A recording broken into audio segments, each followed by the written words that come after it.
Welcome to Movie House Cinemas. Popcorn? Yes, please. Sit back, relax, and enjoy the movie. Reclining chairs? Don't mind if I do. Action, thriller, romance, we got it all. Discover the cinema today. Movie House Cinemas, home of the movies.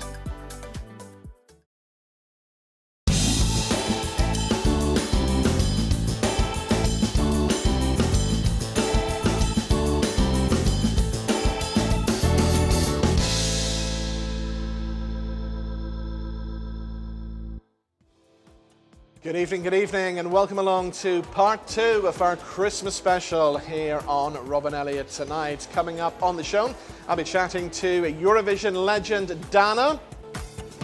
Love panto. I did Snow White, you know the bit with the apple, Yeah. you know, in the wicket, which she's saying, take a bite, take a bite. So you say to the, will I? And all the kids go, no, no. So I take the bite and I fall down, and this little voice from the stall goes, you stupid bitch, I told you not to eat it. We'll be chatting to comedian Crissy Rock. I love midnight mass on Christmas Eve because we went once and I think he was keeping us there till Easter. Every time you thought it was finished. We'll be talking about being disconnected at Christmas with actor Will Mellor. It's about giving, right? And looking out for the people that need it. So I have to encourage anybody this Christmas, make sure people aren't isolated and don't feel alone. We'll take a look back at some of the big theatrical highlights of the year with theatre critic Jane Hardy. I would love to play Lady Bracknell. Well, I've got it there. Handbag. Come on, Robbie. A handbag. A handbag. Oh, I like your view. Did you like that? Oh, I like that. Do it again. Go on. A handbag. Oh, very good. Not Edith Evans. Different. A reinvention. And we'll have brand new music from Matty Smyth and also brand new music from Ricky Warwick.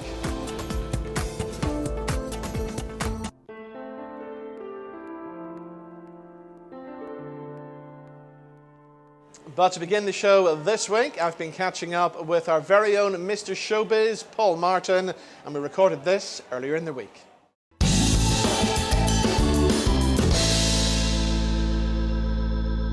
Right, normally Mr. Showbiz, Paul Martin, joins us on our Christmas special to talk about and look back at some of the big celebrity moments of the year here in Northern Ireland. But tonight, he's not with us. He's all the way in the USA, not star chasing in Hollywood, but apparently do-si-doing in Nashville. But thanks to modern technology, we can join Paul in Nashville right now, along with his PM in the AM River Radio sidekick Jenny the Doc.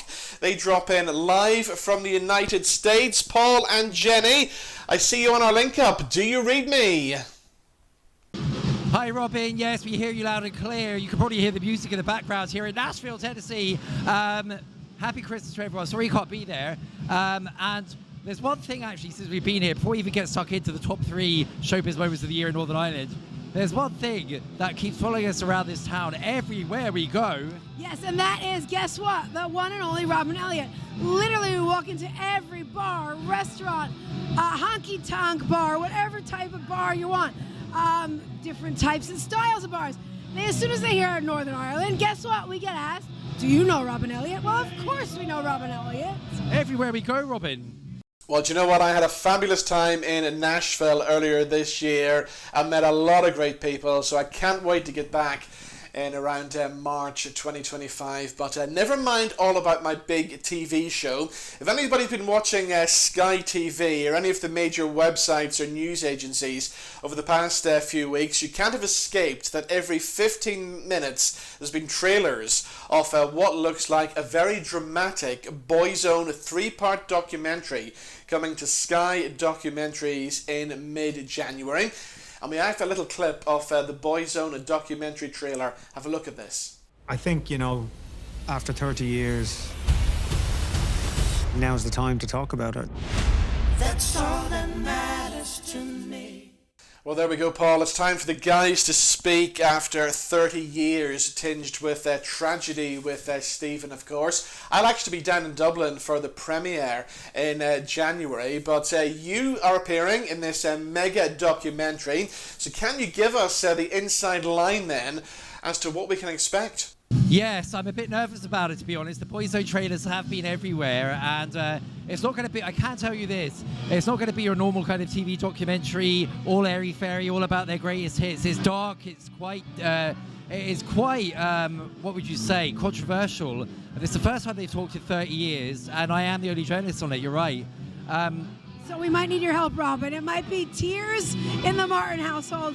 We might need you to come over and help me tuck him into bed and pat his little head at night to say everything's going to be okay. I'll just be happy if they don't make me the token bad guy journalist, but that's normally the deal. So we'll see. But it's coming out in January. You're right. On Sky Documentaries in 3 parts. I filmed a lot. I think 7 hours in total for this. We'll see how much they use, but it's gonna give the secrets behind Boyzone. Dramatic stuff ahead, looking forward to that. So let's get to this year then, Paul. What are the big standout showbiz stories and personalities for you here in Northern Ireland then? Yeah, okay, we're going to do, I think, our top 3 moments, our top 3 showbiz moments of the year, controversy and everything. Jenny, I know where you want to start with this. Yes. I want to start reverse order, okay? So 3, 2, then 1, right? So let's start back in January. Roll back the clocks, everybody.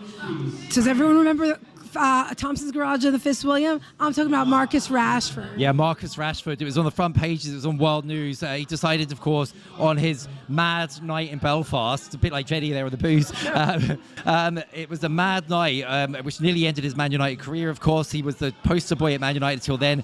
Then he decided on a random, I think it was Wednesday night or something, to skip training and go for a night out back there in Belfast, and it makes perfect sense to me because it's a great place, but it didn't go down too well. He went on to the Fitzwilliam Hotel at the end of the night, had a row with his girlfriend. It was the stuff of tabloid dreams, and I just think the headline, Marcus Rashford's wild night in Belfast, cost him his Man United team place because he got dropped for the next match, didn't he? Yeah, he got dropped, I think, the next 3 matches, to be honest. Yep. So be careful if you're partying in Belfast. That's our number 3 choice.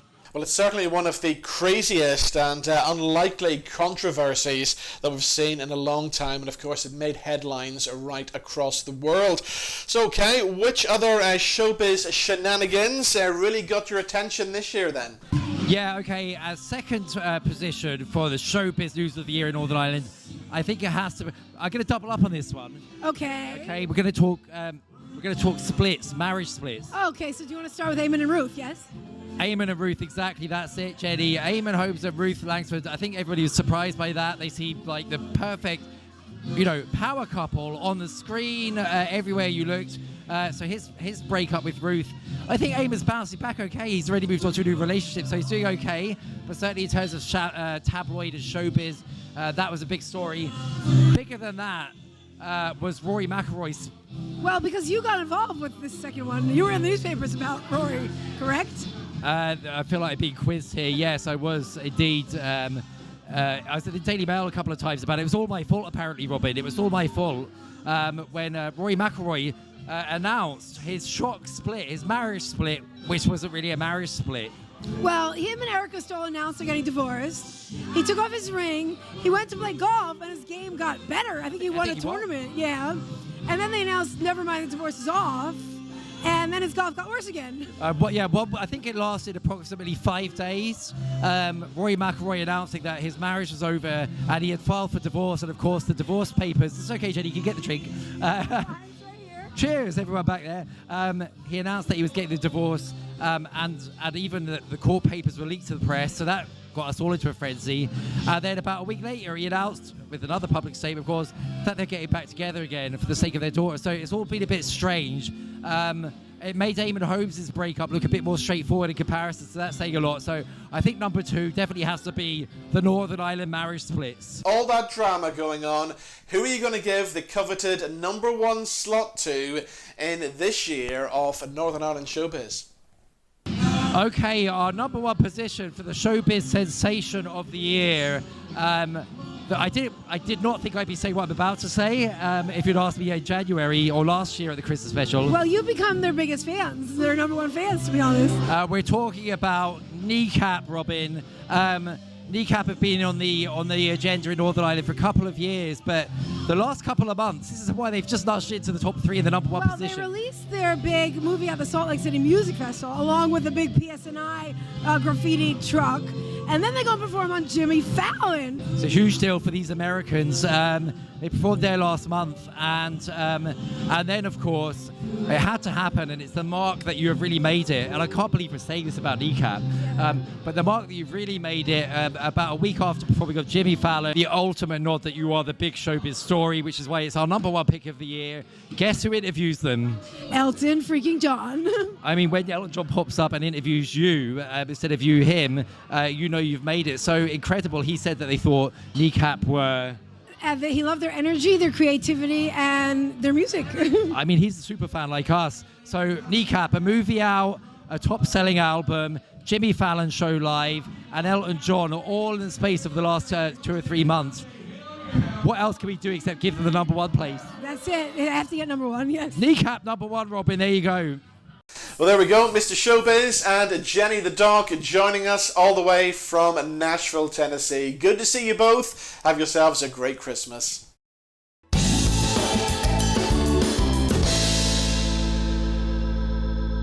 Right, time for a festive Christmas tune. Something good, something rocky now from Ricky Warwick. He's got a brand new single out called All I Want for Christmas is Christmas. Call your friends up on the phone. Tell them all to come on home. Nobody wants to be alone. Raise a glass and shed a tear. Father one's no longer here. It gets tougher every year. Don't need no presents. We just need your presence. Don't need nothing tangible. Hey Santa, can you get it? All I want for Christmas is Christmas. All I want is for us not to fade. All I want for Christmas is Christmas. All I want is for us to be alright, alright, alright. Still to come, we got some brand new music from singer-songwriter Matty Smyth. We'll be talking about some of this year's big theatre highlights with Jane Harding, and we're going to meet actor Will Mellor right after these.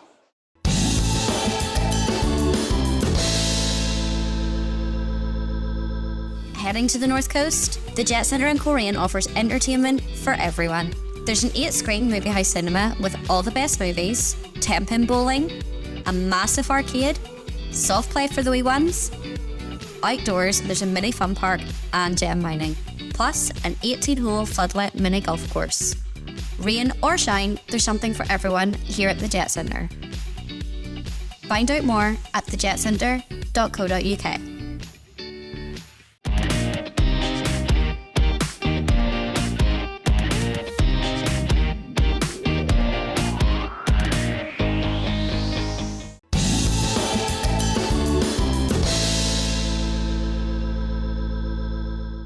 Welcome back to Robin Elliott tonight. Up next on our Christmas special, we're talking about being disconnected at Christmas with actor Will Mellor, and I caught up with Will earlier in the week.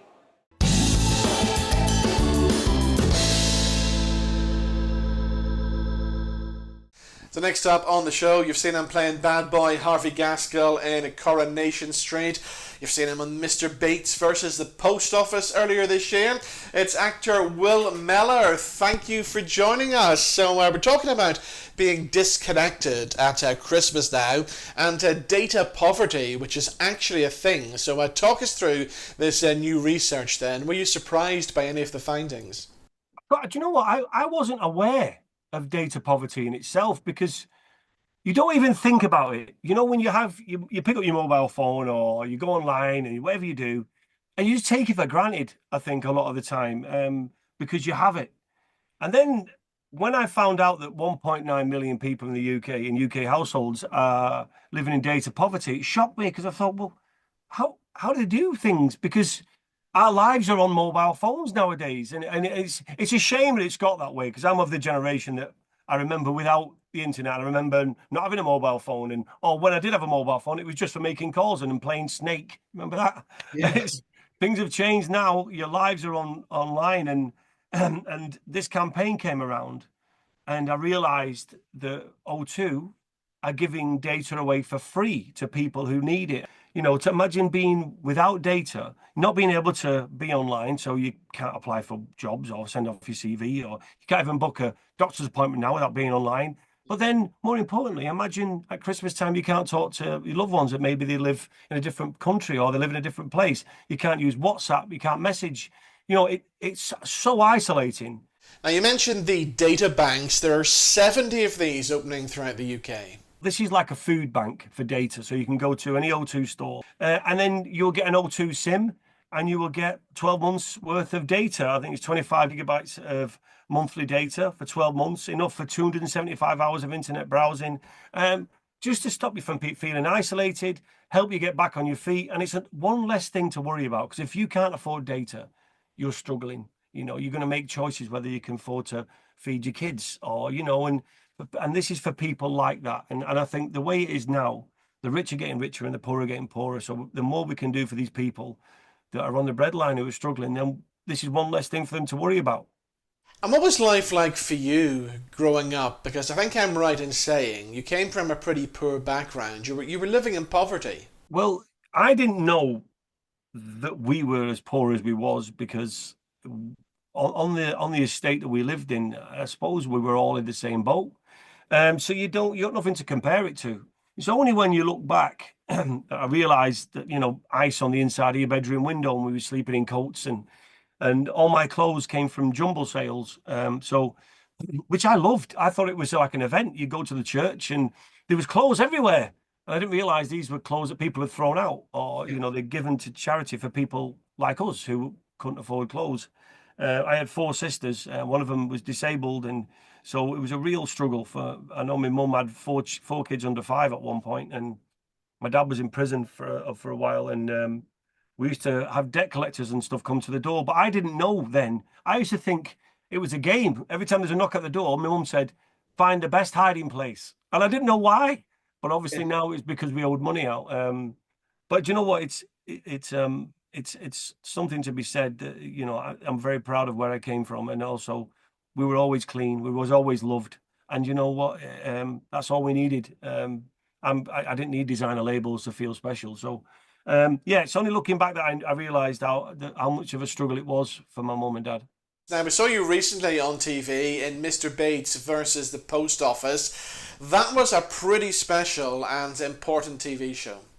Unbelievable. I could not. I mean, we hoped it was going to make a bit of a splash. Obviously, we hoped people was going to watch it, talk about it. We wanted to give the people that we were playing, the real postmasters, a voice, because they'd been shouting from the rooftops and no one was listening. And the drama took off, and it just kept going. It's unprecedented how many views it's had, because I think it's the highest rated show in the last 30 years, and went around the world and on the news, and it's still in the press today. I'm so proud of it. It changed so much for me personally, but also for people that was involved in it. It gave them a voice, and now I feel like I have a duty to keep the message out there until these people get sorted, because they're not getting any younger, and they're still waiting for their compensation. Someone's still waiting for the money back that they stole off them, which I can't believe. It's like giving the money back first before you start looking at the compensation, you know. But even Alan Bates, who was the head of all this, still hasn't had all his money back. It's an absolute joke. People died, people went to prison, and I think people should go to prison now. But the people who did this, people at the post office, people like Paula Venables and Angela van den Bogen, they need to be brought and made accountable for what they did. But yes, thank you for asking. It was an unbelievable show, and I'm so proud to be involved in it. So what about plans for Christmas then? What have you got lined up? I'm going to spend some time with the family, as always. I mean, we wind down now at Christmas, and I spend a lot of time away filming and doing different things. And so Christmas is a time when, yeah, board games, and a few drinks. Eat too much, drink too much, and have loads of fun. Watch movies. Just do that sort of stuff. That's what Christmas is about. And I think, you know, with it being Christmas, that's why this campaign I'm coming back to here, I think it's a perfect time because it's about giving, right? And looking out for the people that need it. So I have to encourage anybody this Christmas, make sure people aren't isolated and don't feel alone, and encourage somebody, if they are struggling, to go to an O2 store and see if they can get free data and get back online, giving something for free to people that need it around Christmas time. And the National Data Bank is available in stores in Belfast as well. Well, Will, it's been great talking to you. You have a great Christmas, yeah, whatever you're doing. You too.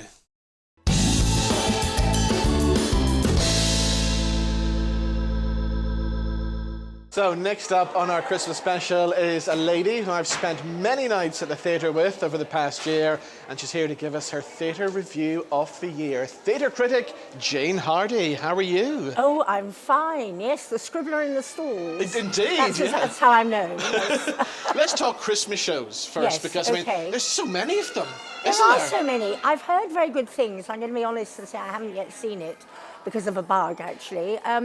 Little Red Riding Hood at the Mac, that is coming up very well on the audience feedback. I shouldn't mention the audience because they're my rivals really as reviewers, but there we are. But what I would like to mention is A Christmas Carol. Which nobody can get tickets for until January. Well, of course they can't because it's so bleeping good. and the reason it's so bleeping good is you can't actually tell in Mary Jones' adaptation, you can't really tell, except for the Belfast references, where Dickens ends and she begins. It's so well done. It's very dark, mind you. Yes, it is, yeah. Very full of ghosties with grave cloths on. Yes, yeah. Parading about, and I think they've done it very well. The only thing I would have said is they repeat twice the very famous ending, God Bless Us Everyone, said by Tiny Tim. And I'm going to add in a factoid here that not many people know. He was originally Tiny Eric. Did you know that? I never knew that. Yes, that's true, actually. Tiny Tim sounds better though than Tiny Eric. It sounds much better than Tiny Eric. Tiny Eric, I think we would have sniggered, wouldn't we? You would have, yes. We would have done. But in Belfast, you could have called him Wee Eric.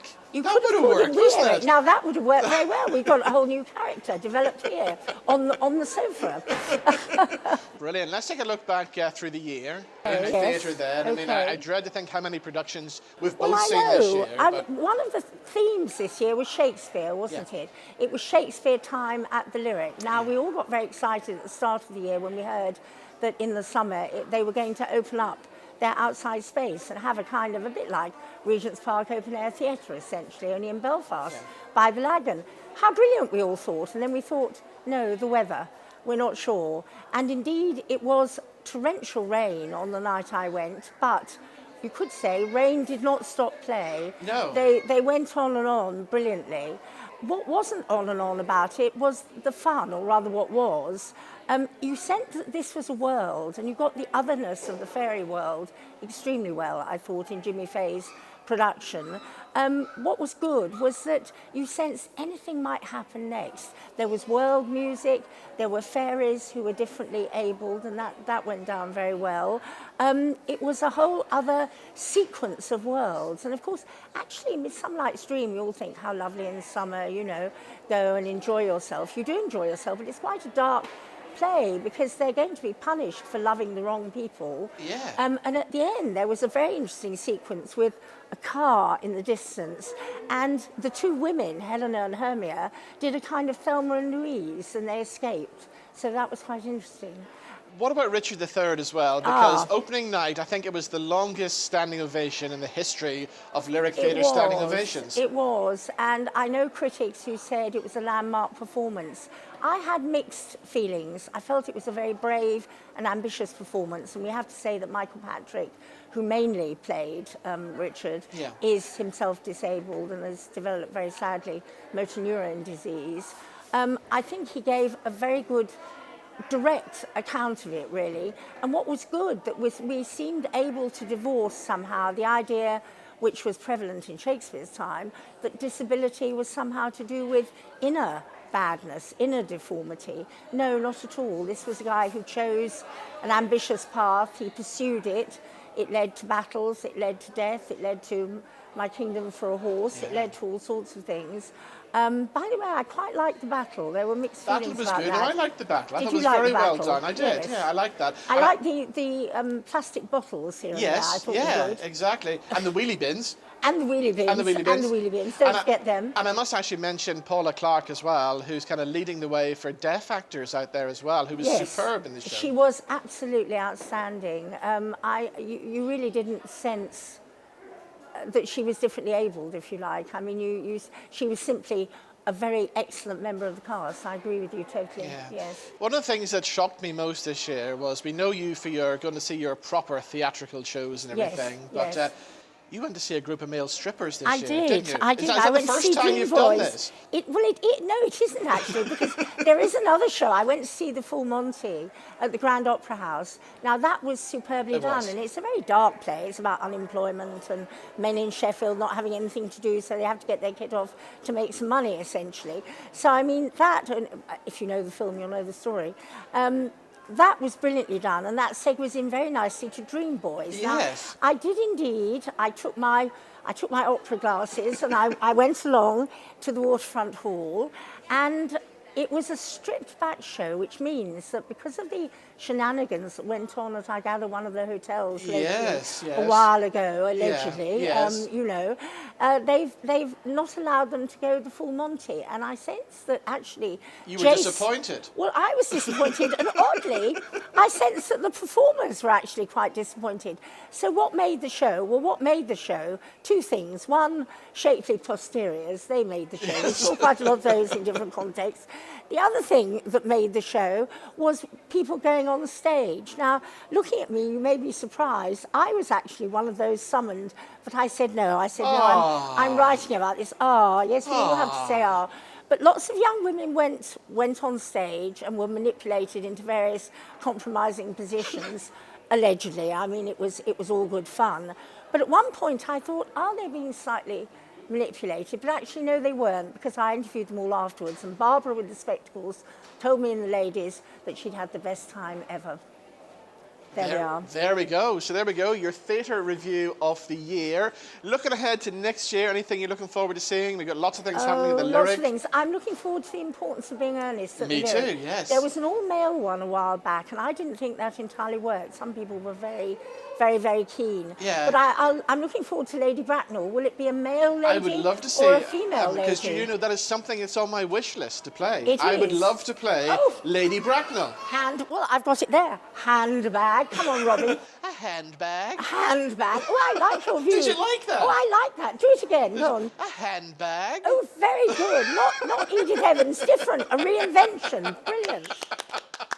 Jane, good to see you. Good Have to yourself see you. a very Merry Christmas. You too. Happy Christmas.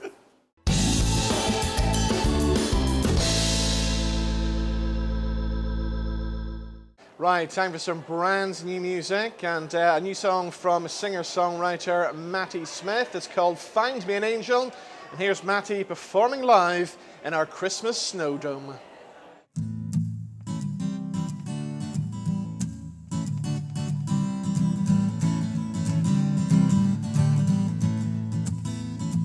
Oh, sugar was sweet as a peach iced tea and cool as a breeze in July heat. Told her that I loved her after only dating 3. She said, honey, you ain't the right one for me.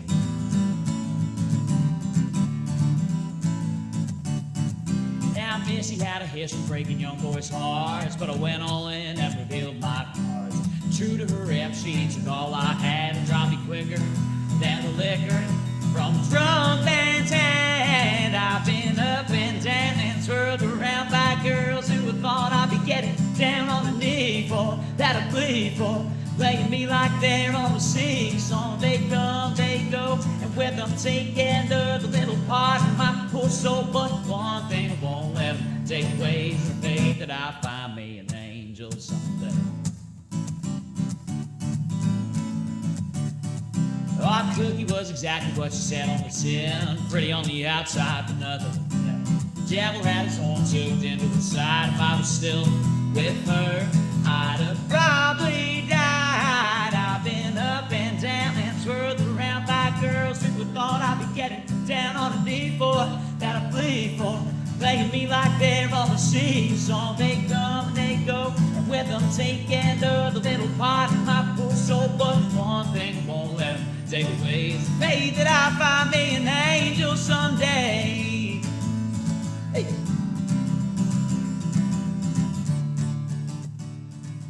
Matty Smyth live in our Christmas Snowdome. That's his debut single. That's called Find Me an Angel.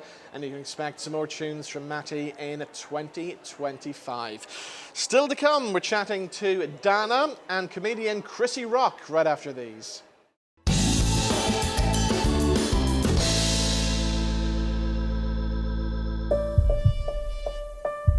Here we are on the North Coast, where sporting legends are made. He needs this putt to advance to the next stage, but can he do it? The crowd are holding their breath. Can he cope with the pressure?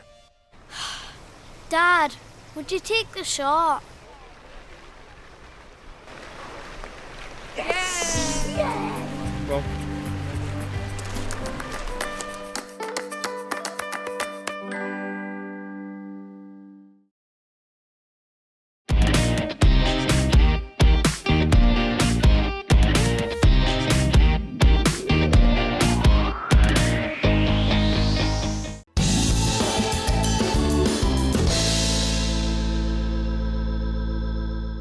So our next guest on the Christmas special is somebody that we loved in Benidorm. We loved her when she was in The Jungle. And of course we loved her in Lady Bird, Lady Bird back in the 90s as well. It's Crissy Rock. How are you today? Oh, thank you. Are you okay, Robin? I'm good. Good to see you. And you're a busy lady at the moment. Oh. This is the lived-in look. And you're busy doing panto. I'm in panto. I'm playing Patty Pumpkin in Concert Empire in Cinderella. So it's good fun. The cast is lovely, so we've had a lovely time.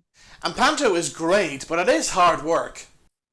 Well, it is hard work because when you're doing two shows, you're thinking, have I just done this or did I do it before?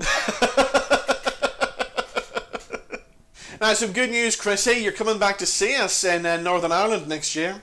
I am. I'm so excited because I love Ireland. Yeah. I've done a big tour with the Menopause, the musical, and that went all around Ireland as well. So that I got to see both sides of Ireland. I fell in love with it.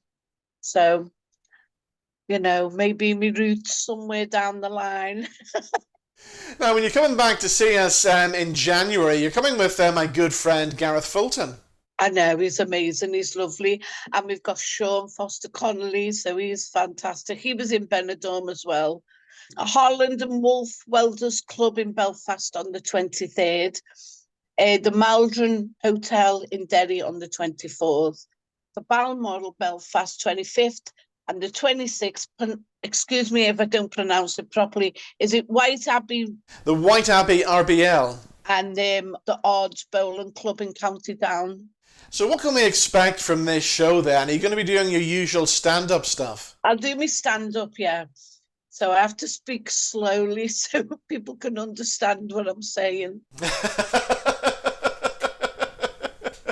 Now, I got to talk to you about Benidorm because it was such an iconic show and a show that everybody just fell in love with. Oh, it was. I think why it was so popular, all the characters that were in Benidorm, everybody related to someone that was either them or they knew that was in the programme. Like the Garveys, I bet someone was going, oh, look at Mick Garvey. He's like that chap down the road. Have you seen him? He won't open his wallet. Now, over the years on Benidorm, there were so many guest appearances from iconic people on the show, and somebody that I thought should have made an appearance on Benidorm, sadly she's no longer with us, she passed away earlier on this year, was our good friend Rosemary. She would have been great in Benidorm. Oh, James.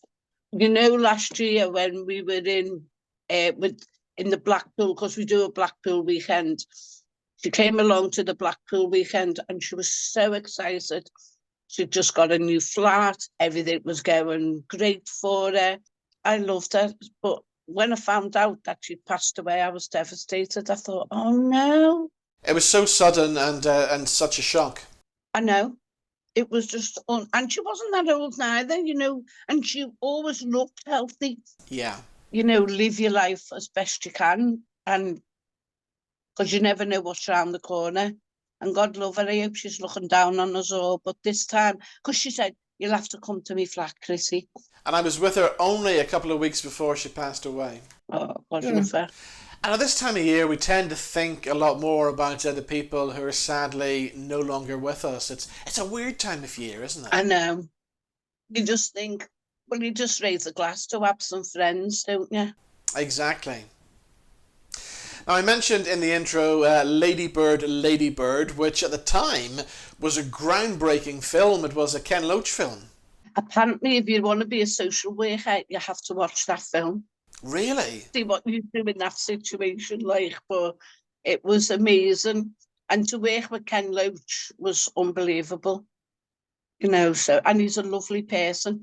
And he used to say, now this is not going good for it. If this was you, what would you do? So that's how it went. Never in a million years did I think when I'd done that, because I'd never been in a school play.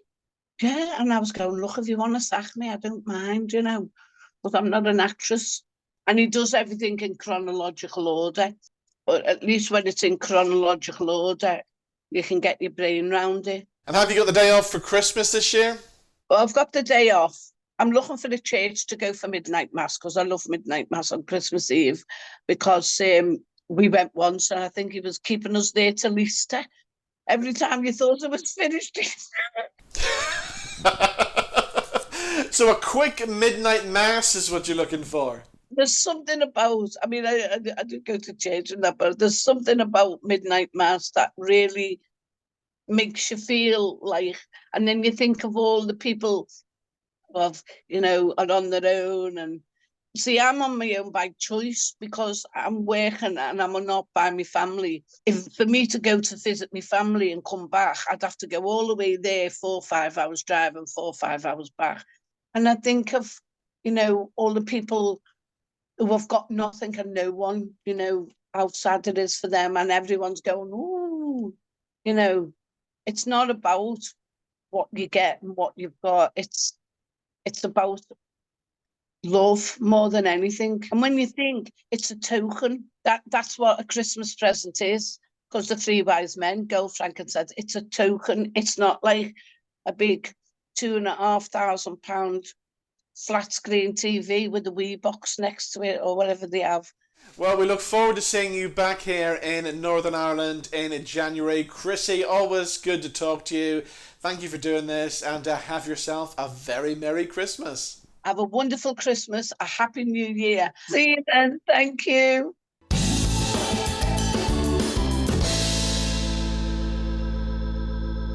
Okay, let's talk charity next. And one of the big charities here in Northern Ireland that we've been supporting throughout the year is Concern Worldwide. Jackie Trainor from the charity joins us now. Jackie, how are you? I'm great, thank you. What a year it's been for Concern. It's been a busy old year, hasn't it? It has been hugely busy. We have such a brilliant team across Northern Ireland, which includes over 140 volunteers who lend a hand. We've got 8 charity shops now. This year, I'm sure very few people missed seeing the news, the coverage of our first boutique shop on the Lisburn Road, which opened at the end of September and is doing superbly well, which is fantastic. Exactly. I mean, it's a shop that everybody's talking about. I mean, I've never seen so many people talk about a charity shop, but that's because when you go into it, it doesn't look like a charity shop. No. And the stuff you can get is amazing quality stuff in there. It doesn't. I think it was all the vision of our head of retail, Ailing, and our board. They had this idea of creating something totally different. And, you know, they did their homework, they worked hard, and they pulled together the most incredible shop. Yeah. And just to say, I am top to toe from the shop today. Wow. So, yes. Look at that. So if people are on the lookout for last minute Christmas presents, get yourself along to the Lisburn Road then. 100%, absolutely. And I will just say as well, we do have a range of of alternative gifts, which Okay. are in all the shops. And that's just if somebody's struggling to buy something. You know, the work that we do, you know, throughout the world, we're working in 26 countries through our emergency and humanitarian work. And so, for example, alternative gifts, £5 buys a warm blanket for a displaced child. Baby care kits, £25. So there's just many different ideas which are doing so much wonderful work across the countries that we're working in. So if people are stuck for gifts, do pop into any of our shops, but do also consider our alternative gifts. So looking ahead to next year then, what's lined up for the charity then? Well, you know, sadly, our work has never been needed more than it is today. There is so much humanitarian, issues throughout the world. So we are tackling those. We've got over 3,500 staff across the world in an emergency or long-term humanitarian capacity. So never before has the support of our Northern Ireland donors being needed more. So the plan across Northern Ireland is to scale up our efforts, be a lot more visible, be able to sort of get the message out about the impact that we can make globally at global level. I mean, I say every time Northern Ireland represents 3% of the UK population, but 50% of our income across the UK comes from Northern Ireland. But I think the work that we're doing, it is making a difference. We also have a local global citizenship programme which is running across Northern Ireland, and that is encouraging sort of primary and secondary schools to come and debate global issues and learn more about to become better informed. So we'll be excited to say that we're hoping to scale that up in the coming year ahead. But it's all systems go.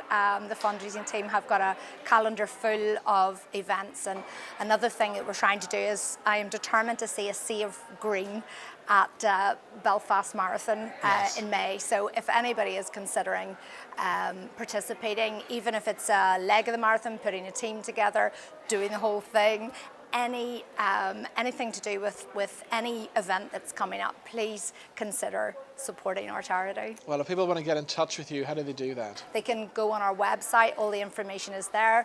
Go into any of our shops and the staff will be able to give information, pick up the phone, but the team will be at the other end of however you choose to communicate with us and help you in whatever way you want to support us. Brilliant. Well, Jackie, the best of luck with 2025 and have yourself a very Merry Christmas. Same to you. Thank you so much.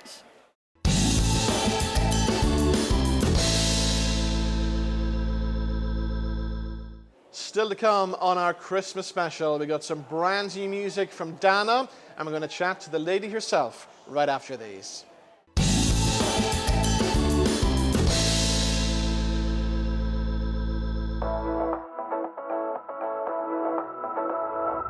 Let the good times roll at Super Strikes at the Jet Centre.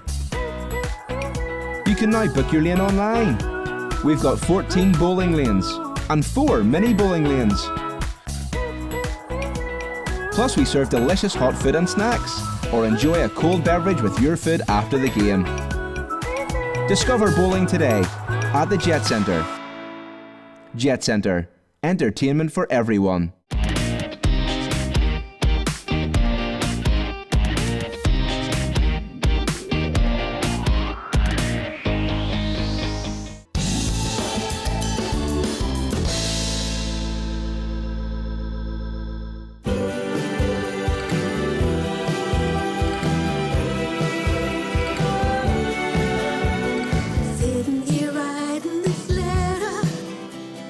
Thinking of what I should say.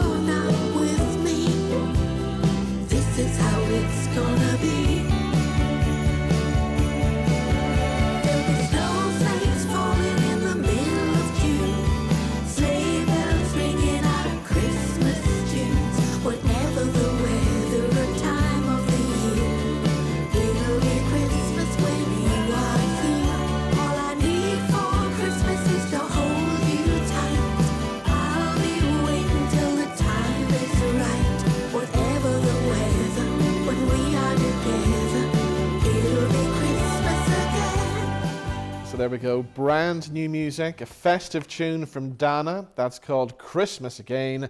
And you know what? She's with me in the studio. How are you, my darling? Well, I am delighted to see you again, Robin. And you're looking all festive as well. Well, I thought this is Christmas. Yeah? You know, I get my Christmas jumper out. And we got a new Christmas song. I've been playing Cold Cold Christmas for the last 25 years or more on the radio. So it's about time you had another Christmas song, isn't it? Well, I really hope you like it. I do like it. Well, and you wrote it as well. Well, with what happened was it was COVID. Yeah. And of course, like so many families, couldn't be with other family members. And our son, Robert, whom you know, was in our bubble. Yes. And I think he just got fed up listening to me. And he said, why don't we write a Christmas song about that? And that's what the song's about. If we can't be together this Christmas, the next time we're together, it doesn't matter the time of the year, it doesn't matter about the weather, it'll be Christmas again. And I love the video as well, which was shot in Vienna, wasn't it? Yes, yes. We wanted a video to go with it because not every you know, studio you can't go in and sing now. But Vienna was the earliest opening markets. So we went there and Rob filmed it and edited it. And it was lovely. I was forced to have like hot chocolates and pretzels and things like that in the Christmas market. But they were gorgeous now. And they were the earliest opening ones, so that's where we went. Brilliant. Are you a Christmassy person? I love it. Do you? I could listen to Christmas music any time of the year. Yeah. I have certain people in the house who won't let me do that. But I do love Christmas. And what's your memories of growing up as a child in Christmas? Well, I've good memories. I mean, I know that for a lot of people, Christmas is a tough time of the year. You know, and I understand that. Yeah. I remember my granny saying she never liked Christmas, but I think it depends on the memories that was happening in your life at that time. Yeah. But I had very happy memories, and I was actually sharing this yesterday, and it suddenly struck me how bizarre it must sound. But we lived in the council house in Derry, and we had a little kitchen, and there wasn't a lot of money about, obviously, but my father used to paint the kitchen a different colour on a Christmas Eve night when we were all in bed at 6 or 7 o'clock. You get up on a Christmas morning to see what colour the kitchen was. And to me it was quite normal. I was sharing it yesterday and I could see the eyes getting bigger and bigger. But that's a lovely memory. You know, they really tried to make Christmas very special. Yes. You know? And was there always music around your house growing up as well? Always, always. My father was a very fine trumpet player. My mother absolutely loved music, and so all of us studied music. Piano was my main instrument, not the voice. But our house was full of musicians. Like I have again, it would only been about 9 or 10, and my father's band, because he had his own dance band, they were filming in the front room, and my brother's band were in the kitchen. Yeah. And my sister's band that she sang with, they were in one of the bedrooms upstairs. There was nowhere to sit except the stairs. Yes, yes. So all I heard was this sound, all this different music, and just sitting there and feeling completely content. Yeah. And is that when you knew you wanted to be a singer then? I never knew I wanted to be a singer. I always knew I wasn't the outstanding voice. You know, there was so many great singers. You know, when I grew up, so many marvellous singers. But, you know, I like to sing. I won the under-10 girl solo. Right, yeah. And there was 120 in the competition. I was away down the stairs leaving for home when the results came through. But, you know, I sang folk music. I love folk music. And there was a big trend in folk music, you know, in the 60s. And it was actually by accident I ended up singing on my own. I was doing a talent competition run by Father Daly, and I was entered in a dance thing because I did ballet, and she got sick, and I went back to say, I can't enter, can I get my money entrance fee back? And he said, well, you sing and you play the guitar, don't you? And I said, well, yeah. He said, well, I'll put you in the folk section. Yeah. It took me years to realise he just wouldn't give me back that £1, you know. But I came second, and then I did another competition. I came first, and I won a recording contract with a little distributing company in Dublin. Yeah. So it's amazing, Robin, how, you know, you have your plans for your life and toss of a coin.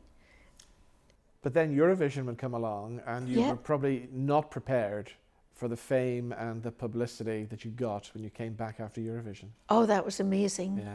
That was amazing. I was in the National Song Contest the year before. Yeah. It was so terrifying, Robin, so terrifying. I know I was the only one in the green room praying I would not win, because I knew I couldn't have done it. Yeah. And so I thought, I can't do this for a living. So I retired from singing in the summer of '69. Okay. And the producer of the National Song Contest, Tom McGrath, he remembered me, and he called up before Christmas and he said, we have a little song, because at that time the broadcaster picked the songs and they matched the singers. Yeah. And he said, I think it would suit you, and would you like to sing it in the National Song Contest? And it was so close to my A-levels, I got permission to do that. And again, there, flip of a coin, it was Tom McGrath who found the song and matched me to it. And of course, when we went out there, I wasn't known in Ireland. I wasn't known anywhere. Yeah. And my mother, my granny and myself, we flew out with the Irish team. 2 cleaners and a porter waved us goodbye and wished us good luck. And when we flew back, there must have been 5,000 people hanging off the terminal building. Wow. And then we flew to Ballykelly, first time that an Aer Lingus flight crossed into UK airspace. Right, okay. And from Ballykelly into Derry, the streets were lined. Yeah. Oh, it was totally amazing. I was flicking through one of the Sky channels the other night, and on Amazon I discovered Flight of the Doves. No! Which I can't believe I've never seen this. What? I have never seen Flight of the Doves. Well, it's a very much a bona fide kids movie. But it's so, now of course I know the different characters in it. After Eurovision, I was asked to play a part in that film. Yeah. So, you know, you think, oh, and it was a big Hollywood producer, director, Ralph Nelson. I thought, Hollywood, it's going to be glamorous, you know, this is a film and it's for worldwide release. So I played the part of a gypsy girl. Yeah.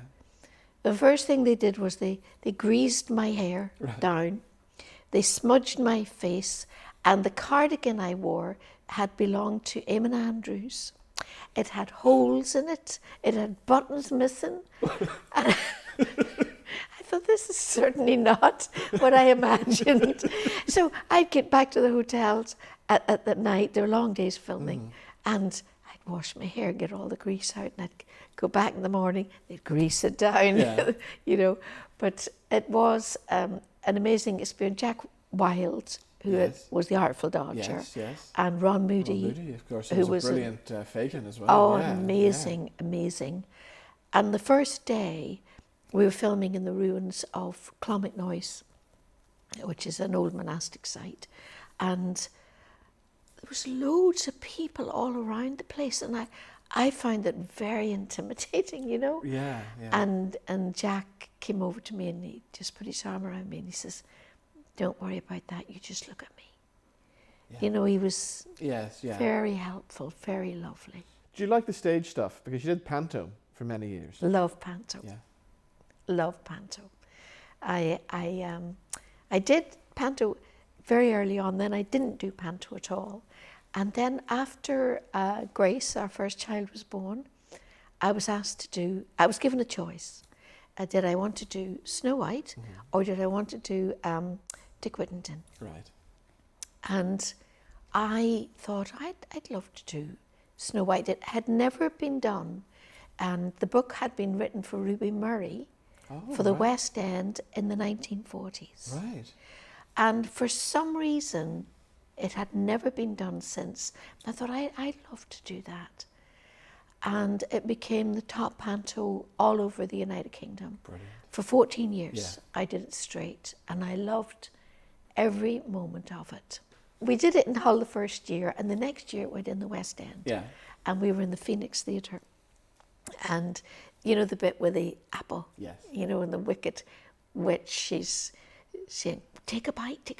So you say to the, will I? And all the kids go, no. Well, over the top of everybody else from one of the boxes was a little shrill voice saying, may I speak? May I speak? And all the kids are going, no. So I take the bite and I fall down, and this little voice from the stall goes, you stupid bitch. I told you not to eat it. And everybody fell apart. I'm shaking on the floor. There's such marvellous.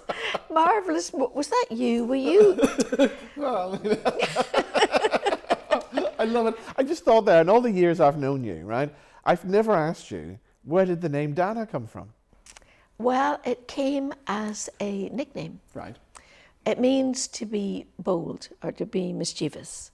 And it came about because my sister studied judo, and she was a champion judo. But when she started out, she practiced on me. Oh. So she'd say things like, attack me from the back with a knife. And I'd have this imaginary knife, and the next minute I'd be on the floor.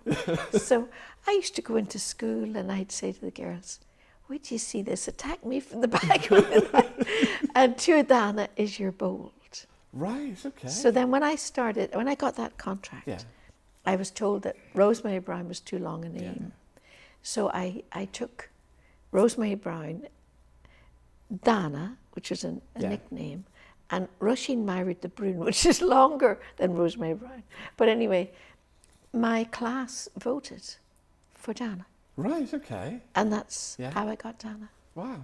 Will you do a gig in Belfast anytime soon as well? Well, I'm waiting to be asked.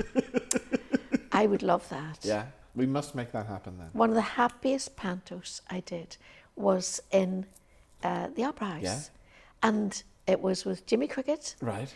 And May McFetridge yes. was May's first panto. Really? Ah, Yep. Okay. And all these years later, still doing it? Oh, he's marvellous. Isn't he? Yeah. I love him to bits. And I think, it's such a tradition, and that theatre is so beautiful. It is. So beautiful. Yeah. Here's hoping I'll be invited to do something in Belfast. Let's make it happen. What's the plans for Christmas then? Well, we fly back from Birmingham on the 23rd, and we will be spending Christmas with our daughter and her husband, and they have 3 little boys from 3 years of age up to 7. So it'll be a real Santa Christmas with a very early morning, and our son Rob will join us there too. Lovely. Dana, as always, lovely to see you. And you. Have yourself a very Merry Christmas. Thank you very much, and lots of love. Thank you.